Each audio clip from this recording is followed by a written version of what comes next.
Olá, gente, boa tarde. Criança que recusa comida. E eu quero trazer aqui para você um novo olhar. Eu sou a Camila Lourenço, terapeuta holística, materno-infantil, né? Direciono meu trabalho para as mamães. E esse tema que eu estou trazendo, eu até fiz aí um post essa semana sobre esse assunto. E eu queria aprofundar esse tema um pouquinho mais nessa live. Então, se você está vendo ao vivo, está vendo a gravação, você pode deixar a sua dúvida aqui embaixo. Oi, Gabi, seja bem-vinda. E criança que recusa comida é um tema comum, é um tema assim, é um problema muito comum dentro das famílias, né? As mães estão sempre angustiadas, estão sempre desesperadas porque o filho não come comida, porque o filho só quer porcaria, não aceita uma comida saudável de verdade. E aí essa mãe não sabe o que fazer, né? Nós sabemos que lá na nossa época, não sei quantos anos aí você tem, eu que já tô com os meus 40, né? Na minha época, quando eu era criança, quando uma criança não comia, quais eram os recursos que os pais faziam? Castigo, não deixa sair da mesa até comer o último grãozinho de feijão do prato, né? Ou deixar com fome. E eu confesso que o deixar com fome eu já tentei. E por que que eu trouxe esse assunto? Também porque esse é um problema que eu enfrento na minha maternidade. Oi, Lê, eu enfrento na minha maternidade atualmente. A minha mais nova, ela tem um problema sério com comida. Então, nada melhor do que eu trazer aqui para vocês um problema com o qual eu estou enfrentando, eu enfrento e eu tô trazendo aqui a minha experiência para vocês. Então, assim, eu já cheguei a deixar minha filha sem comer para ver se ficava com fome e aceitava a comida. E confesso que algumas vezes deu certo, outras vezes não deu. E aí chega naquele, né, deixa ali o dia inteiro sem comer, recusa comida, fica aquele clima chato, a criança fica ali se sentindo, né, talvez não amada, castigada. O pai e a mãe lá no fundinho tá com o coração apertado de recusar comida para a criança, mas fica esse clima tenso em casa. Chega na hora de comer, a criança ainda não come. Então, assim, vem uma frustração imensa dos pais, porque não consegue resolver esse problema. E aí, o que que muitas mães recorrem? Vou levar meu filho no pediatra, vou levar meu filho no nutricionista, né? E aí, o que que o pediatra faz? Às vezes, muitas vezes o pediatra fala, vai no nutricionista para passar uma dieta ali pro seu filho. Ok. Aí vai no nutricionista, o nutricionista o que que vai fazer? No máximo, vai indicar qual comida que essa criança precisa comer. Tudo bem, mas aí a questão que não quer calar. Como que eu faço essa criança abrir a boca para provar novos alimentos? Como que eu faço essa criança aceitar comer, né, a comida saudável que eu estou oferecendo para ela? Esse é o grande X da questão. Você pode ter a melhor receita do planeta de comida saudável, de receitinhas, né, saudáveis e divertidas e fazer carinha na comida. Se a criança não estiver disposta a abrir a boca para provar, ela não vai, ela não vai provar, ela não vai engolir a comida, ela não vai se alimentar, né? Então, é sobre isso que eu queria trazer. O que que é esse novo olhar que eu quero trazer para essa criança que não come? Eu tenho vivenciado isso dentro do meu papel de mãe, né? E isso tem feito muito sentido para mim. Entender que as crianças, dentro das dificuldades todas que as crianças trazem, que elas trazem para a mãe, elas são reproduções de memórias traumáticas. Memórias traumáticas da gestação, do nascimento, primeiro ano de vida, talvez do período logo após o nascimento, ou talvez até uma lealdade sistêmica. O que, que é isso, Camila? Dentro da visão sistêmica, olhando para o sistema familiar onde essa criança nasceu, existe toda uma ancestralidade atrás dela. Existem os pais, os avós, os bisavós, e essa galera vai só crescendo atrás dessa criança. O que esses antepassados viveram que ficaram de memória celular no DNA e que chegou até essa criança. Isso é muito importante. Então, como é essa criança que nasceu, de repente, de uma ancestralidade que teve ali pais ou avós ou bisavós que passaram fome, que viveram, por exemplo, períodos de guerra, de recesso, de escassez extrema, dificuldade de colocar comida na mesa, né? Às vezes a própria mãe grávida dessa criança, ela em algum momento ela se preocupou com dinheiro, com sustento. Como será que eu vou ganhar dinheiro para sustentar essa criança que está chegando? Ela vibra isso. Quando a gente se preocupa, quando a gente pensa, quando a gente sente esse medo e essa preocupação, a gente está vibrando isso no nosso campo. A gente emana um campo eletromagnético que vibra essa preocupação. E a criança ali no nosso ventre, gestada, ela está recebendo essa vibração. Deixa eu colocar no meu silencioso aqui o computador, senão ele vai ficar pitando. Ela está recebendo essa vibração de preocupação, de medo de faltar dinheiro, medo de faltar comida, de faltar da escassez, né? E aí essa criança grava esse registro com ela e pode ser que ela cresça e aí pode ser que já como bebezinha ela não queira mamar, ela tenha dificuldade de mamar. Pode ser que essa criança sente na mesa e ela dentro dela, isso pulsa dentro dela, essa preocupação, esse registro de memória de que um dia alguém se preocupou com comida na mesa.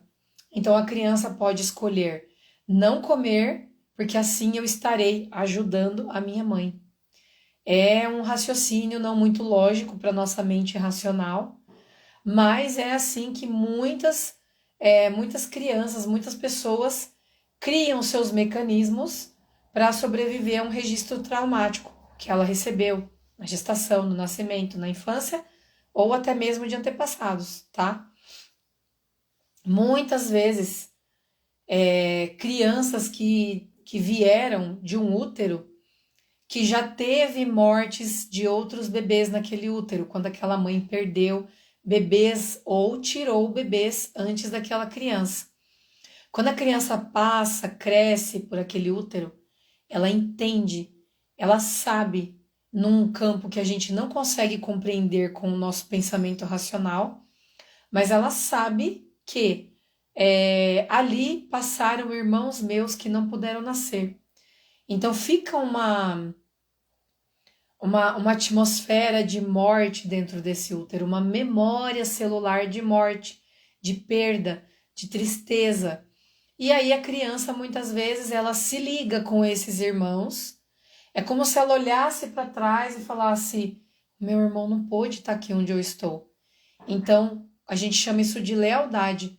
A lealdade sistêmica ela tá ligada com alguém, e aí, como meu irmão não pôde nascer, como meu irmão ficou pelo meio do caminho, eu não me sinto autorizada ou autorizado a seguir adiante na vida. Então, eu não vou comer. Então, eu vou me direcionar para a morte. A gente fala muito disso na constelação familiar. Quando uma pessoa está no movimento de depressão, de tentativa de suicídio, não sei nem se eu posso falar essa palavra aqui, mas quando ela está no movimento de tristeza, de não comer, de vício, tudo isso que acaba com a vida, a gente chama de movimento em direção à morte. Quando uma criança ou uma pessoa adulta está nesse movimento, ela está normalmente conectada com alguém que ou morreu de forma injusta, ou morreu muito precocemente, ou é uma pessoa uma ligação muito profunda com essa criança, com essa pessoa, e eu não estou autorizada a viver a vida plenamente, a tomar a vida com toda a sua força, com toda a sua alegria, com toda a vitalidade, porque eu tenho um irmão que ficou para trás. Entende? Então, são memórias. Crianças que não comem, muito provavelmente estão conectadas com memórias traumáticas. Memórias que ela vai honrar, é uma forma que ela encontrou de honrar esse ser, esse antepassado ou esse irmão que ela prefere não comer para ficar igual a ele, né? É como se ela sentisse culpa de comer, de tomar essa vida, né? Do jeito que ela está sendo apresentada, com abundância de comida, com todo cuidado, ela não se sente autorizada a fazer isso, né? Então, isso é um bloqueio que está não só na dificuldade de comer, mas qualquer dificuldade que as crianças tenham, né? Ou até nós adultos. E quando eu comecei a olhar para as dificuldades desse jeito, tentando entender o que está por trás disso, qual é a mensagem dos bastidores que eu preciso entender quando eu me deparo com uma situação dessa, aí a gente entra naquele quartinho escuro que é o nosso inconsciente. Você já viu aquela imagem do iceberg? O iceberg ele tem uma pontinha para fora da água, a linha d'água a maior parte dele abaixo da linha da água. Quando a gente fala da nossa psique, o nosso consciente, as decisões, os pensamentos, o conhecimento que eu adquiro, tá tudo no meu consciente. Aqui, eu estou falando aqui com você agora, consciente. Mas, isso aqui é 10% apenas, né? Mas, quando eu falo de inconsciente, nós estamos falando daquela parte enorme submersa na água, que nós não temos acesso tão facilmente, que nós não nos lembramos de fazer um esforço com a nossa mente e que, na maior parte, governa a nossa vida, né? Os nossos impulsos, as nossas compulsões, os medos, os instintos, está tudo ali no inconsciente. Aquilo que é automático em nós, aquilo que nós não conhecemos de nós mesmos, está tudo no inconsciente. E eu costumo usar essa analogia do quartinho escuro, né? O inconsciente ele é um quartinho escuro aonde você entra ali e você não sabe exatamente o que tem. Tem coisas boas, entre aspas, e coisas ruins, entre aspas, que nós julgamos boas e ruins. Mas ali tem potencialidades maravilhosas, que a gente varreu para debaixo do tapete, jogou para o inconsciente. E ali também tem sombras, nossa, por exemplo, traumas de infância, trauma de gestação e nascimento, traumas que a gente está conectado com antepassados, coisas que nós não nos lembramos, né? Mas estão ali no nosso quartinho escuro. E quando a gente começa o nosso processo de autoconhecimento, quando a gente se conhece, quando a gente começa a entender por que eu reajo dessa forma, quando eu me deparo com tal situação. Por que eu sinto raiva diante disso? Por que eu tenho pânico daquilo? Você começa a buscar a sua motivação, a sua razão de ser desse jeito que você é. Então você começa a pegar os seus problemas, né? Os seus desafios e falar, ok, o que eu tenho que melhorar dentro de mim para eu vencer esse desafio, para eu ser mais corajosa, para eu tomar a decisão de fazer uma transição de carreira. O que eu preciso, que medos eu preciso soltar, que crenças eu preciso me despir, quais novas crenças eu preciso ter dentro de mim para eu confiar na minha capacidade de executar um novo trabalho, de empreender ou de ter mais uma criança. São muitas coisas, né? Então, assim, quando a gente fala de traumas, normalmente nós estamos falando desse quartinho escuro. E quando a gente entra com as terapias, a gente está jogando uma lanterna nesse quartinho escuro. A gente começa a iluminar aquelas partes escuras nossas que a gente não sabia que tinha. Então eu começo a iluminar um medo, né, uma crença que ficou minha quando eu nasci, um sentimento de rejeição que ficou minha quando eu estava na barriga da minha mãe descobriu que estava grávida de mim e eu não fui tão bem-vinda como eu gostaria, né? Minha mãe se assustou. Aquilo tá ali nesse quartinho escuro. E quando a gente ilumina esse quartinho escuro, muitas vezes começam a sair coisas que assustam a gente, né? Começam a voar baratas, sair ratos e morcegos, né? Mas a gente precisa, aos pouquinhos, aumentando a luz desse quarto, pra gente poder fazer uma faxina nesse quarto, Quando a gente começa a compreender as nossas crenças, que aquela crença que eu aprendi, por exemplo, você nunca vai ter tudo que você quer. Isso é uma coisa que muita gente escuta quando é criança, e realmente leva para a vida, né? Outra coisa que a gente escuta muito na mesa da refeição, né? Se você não comer toda essa comida, você não vai sair da mesa, você não vai brincar. Recentemente eu atendi uma mãe que ela estava no processo do desmame e a criança dela chegava a fechar os olhos assim para comida, né? Porque ele não queria comer, ele só queria mamar e não queria comer. E aí, conversando com essa mãe, ela foi me trazendo memórias da infância dela, né? A mãe dela não deixava ela sair da mesa enquanto não terminasse o prato de comida. Ela não queria comer. Ela perdia muitos recreios porque os professores também, talvez com a orientação da mãe, não deixava ela ir para o recreio brincar com os amigos enquanto ela não acabasse a comida dela. E aí ela até se emocionou de lembrar isso, né? E aí eu perguntei para ela: e a sua mãe? Sua mãe viveu algo parecido? E aí ela começou a tomar consciência da história da mãe dela. E ela falou que a mãe dela também viveu isso. Só que tinha um agravante. A mãe dela, quando a mãe dela, ela era obrigada a comer, e quando ela comesse, e se por acaso ela vomitasse, ela era obrigada a comer aquilo que ela botou para fora. E quando ela se lembrou dessa história, aquilo foi muito forte para ela. Então veio para a consciência, né, que existia uma história de muitas gerações, talvez as gerações anteriores já estavam vivendo isso. E aí depois ela ficou sabendo, depois da consulta, ela ficou sabendo também que eu acho que a geração dos avós dela, que vieram lá da França, eles tinham plantações de cereja. Então os bisavós plantavam cereja, os avós criança, e eles trabalhavam na colheita das cerejas. E aí eles eram obrigados a colher as cerejas cantando o tempo todo, porque eles não estavam autorizados a comer as cerejas, porque as cerejas faziam parte do sustento daquela família. Então veja, em um momento a comida ela foi proibida.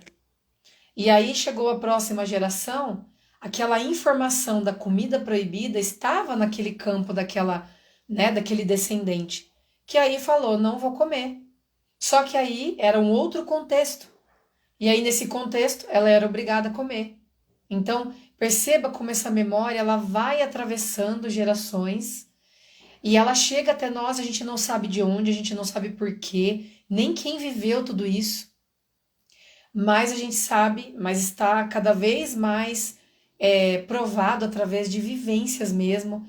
Não é uma prova científica, mas é uma prova que muitas pessoas estão buscando, as suas memórias estão confirmando isso, de que essas memórias elas afetam a nossa vida hoje, né?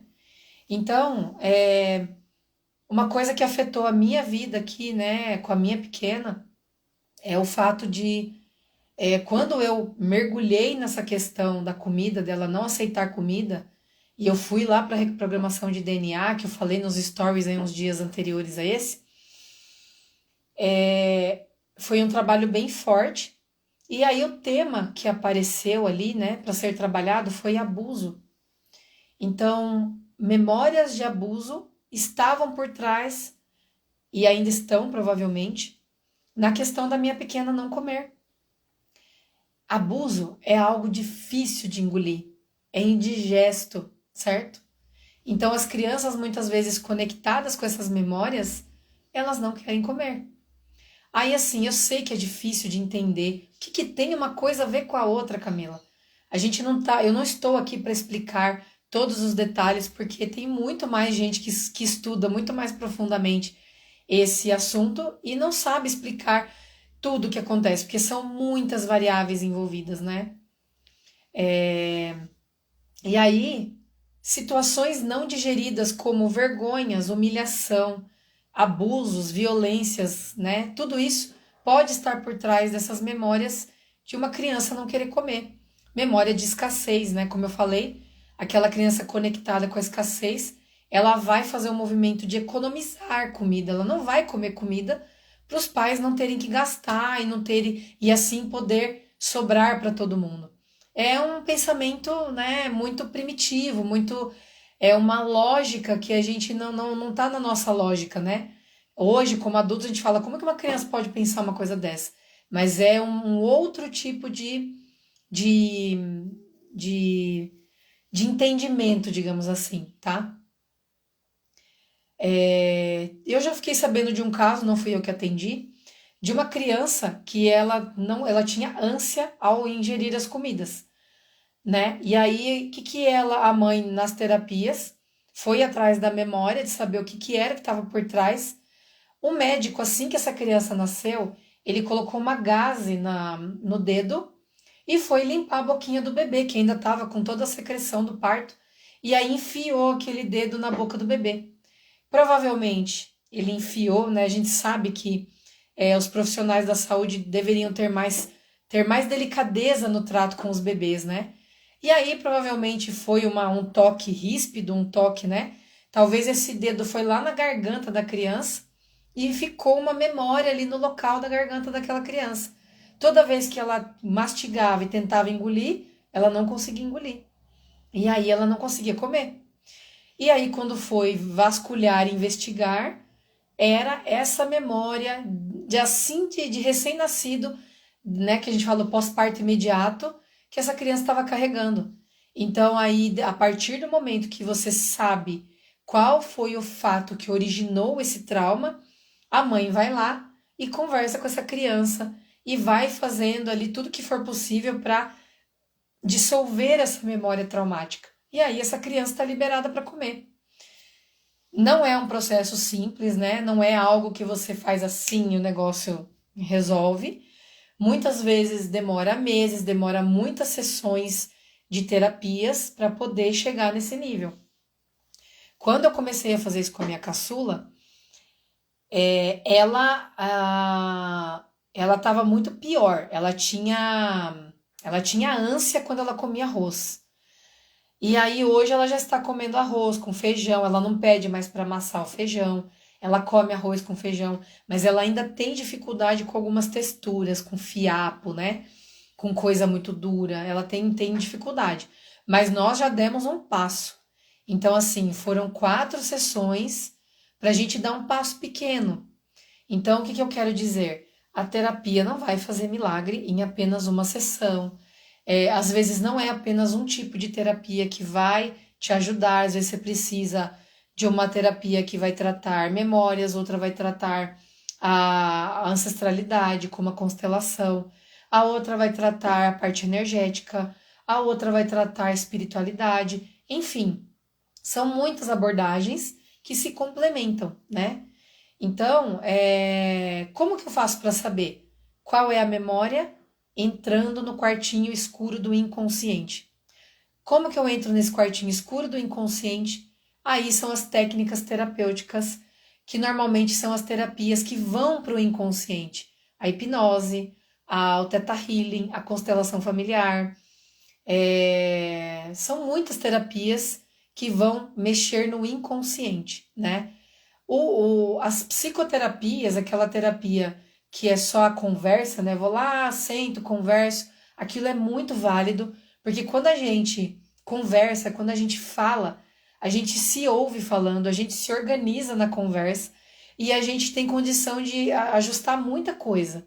Só que, ao meu ver, não é o suficiente. Por quê? Porque na conversa eu não estou acessando de uma forma plena o meu inconsciente.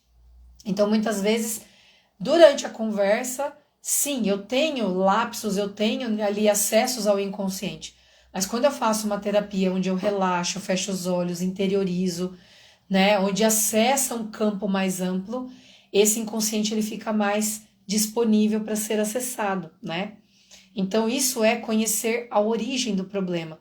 Quando a gente conhece a origem do problema, a gente sabe de que forma eu posso intervir com essa criança, né, para poder falar qual é a origem do problema. Foi na gestação, foi no parto, foi um ancestral que morreu de fome. Aí eu posso conversar diretamente. E aí eu falo que é Desfazer o mal-entendido. Filho, filha, você não tem nada a ver com isso. Aquele que morreu lá na guerra, morreu de fome, né? Não, você não tem nada a ver com isso. Você está liberado para você se alimentar, porque você não tem nada a ver com ele. E assim a gente corta os fios que conecta essa criança que está com dificuldade, né, hoje, com aquele passado que a gente nem sabe quantos anos isso aconteceu, né? Talvez séculos. Só que dentro do inconsciente, dentro das nossas memórias, dos nossos registros, registros acásticos e que seja, não existe tempo e espaço. Por isso que é difícil com a nossa mente racional a gente entender. Não existe diferença, tempo e espaço. Uma coisa que aconteceu há 100, 150 anos pode estar reverberando aqui e agora. Então é isso que trata das terapias. Os nossos registros, eles são atemporais.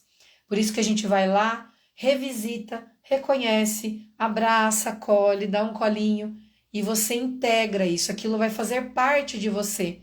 E aí você pode ir para a vida com mais integridade, mais inteira, né? Então, quando a gente conhece a causa, a gente intervém de uma forma mais certeira, né? Essa a minha abordagem com as mamães que me procuram, qualquer que seja o problema, pode ser um problema de desfraude, de alimentação, de sono, né, gente? Criança que não dorme é tenso, porque ninguém dorme, a mãe não dorme, às vezes o pai não dorme, só que tem um dia de trabalho no dia seguinte para ser encarado.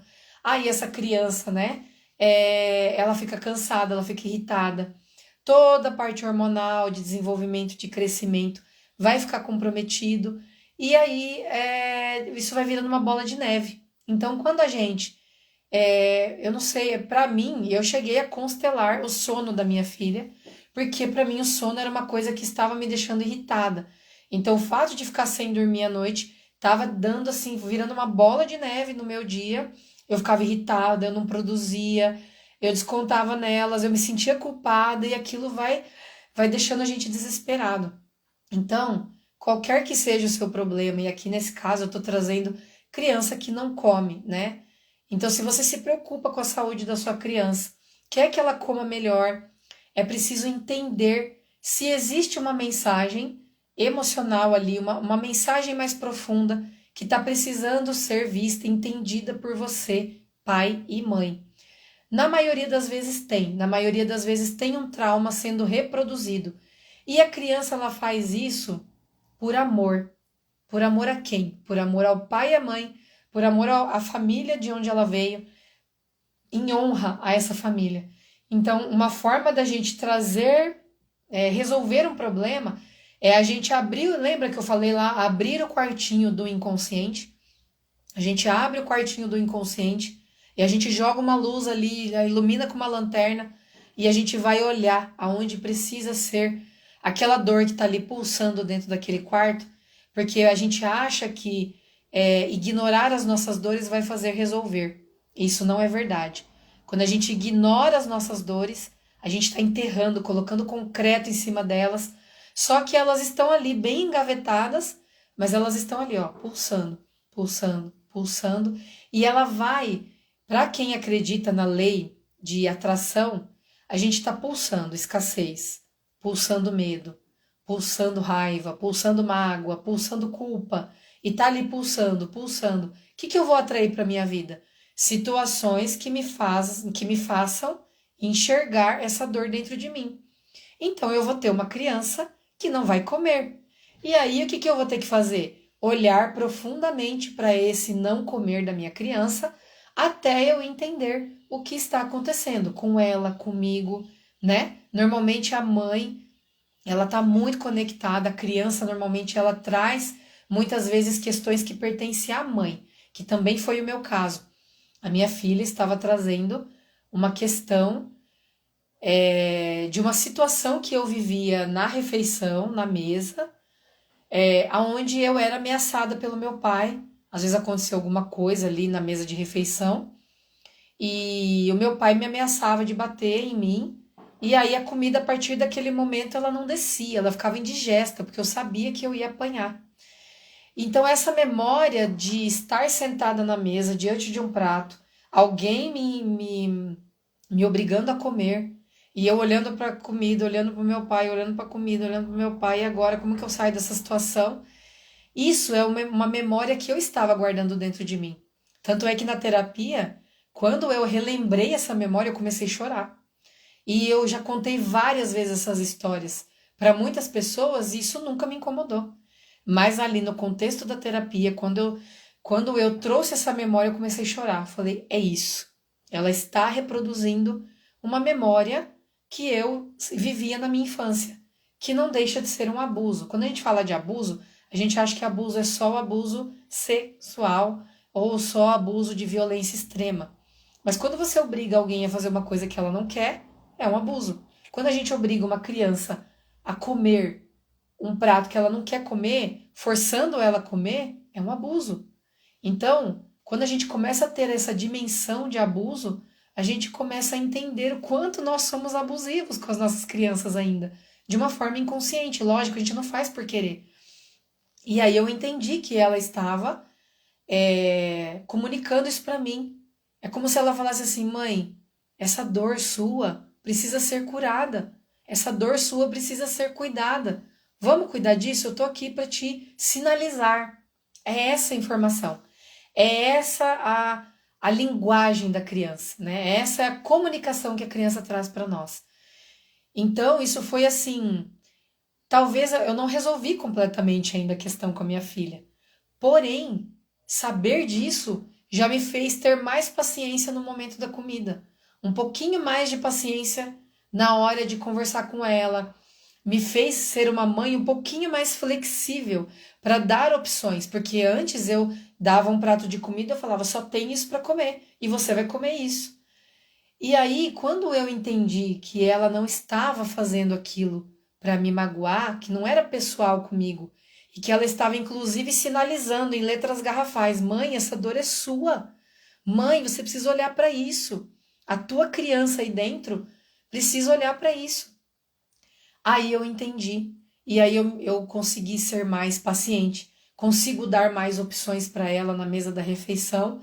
E muitas vezes eu consegui resolver a refeição de uma forma mais leve. Então, às vezes, resolver totalmente um problema é um processo que demora muito tempo, mas a gente vai ganhando recursos, né? Então, eu vou ficando mais paciente, eu vou ficando mais flexível, eu vou entendendo melhor o problema e assim eu vou caminhando, né, rumo a solucionar essa questão, curar essa criança que não quer comer, que na verdade ela está sinalizando que quem tem que se curar sou eu. Essa é a mensagem, gente. Uma criança normalmente está espelhando pai e mãe. Ela está espelhando o seu sistema ancestral lá, o seu sistema familiar, muitas gerações atrás, muitas vezes, e ela está só, a gente fala que ela está a serviço. Ela está se colocando a serviço, enfrentando uma dificuldade para que nós adultos possamos enxergar o que está por trás. Qual é a humilhação? Qual é a vergonha? Qual é o abuso? Qual foi a violência sofrida que precisa ser talvez perdoada, talvez aceita, precisa ser digerida, tá bom? Muito obrigada a vocês que ficaram aqui até esse momento comigo. Eu espero que isso tenha feito sentido para vocês que vão ver, que estão vendo agora e para quem vai ver depois, né? Esse é um novo olhar que traz mais possibilidades de solução, aonde essa mãe consegue dia após dia construir um caminho de solução. A solução não vem assim, gente. Não estou vendendo isso para ninguém. A solução não vem no passe de mágica. Ela é um caminho que a gente constrói, tira uma pedra aqui, coloca ali um asfalto ali, tira uma árvore, tira um tronco, chama alguém para ajudar. Então, esse é o caminho que a gente vai fazer, tá bom? Gratidão todo mundo que me acompanhou. Um beijo para vocês e até semana que vem. Até. Tchau, tchau.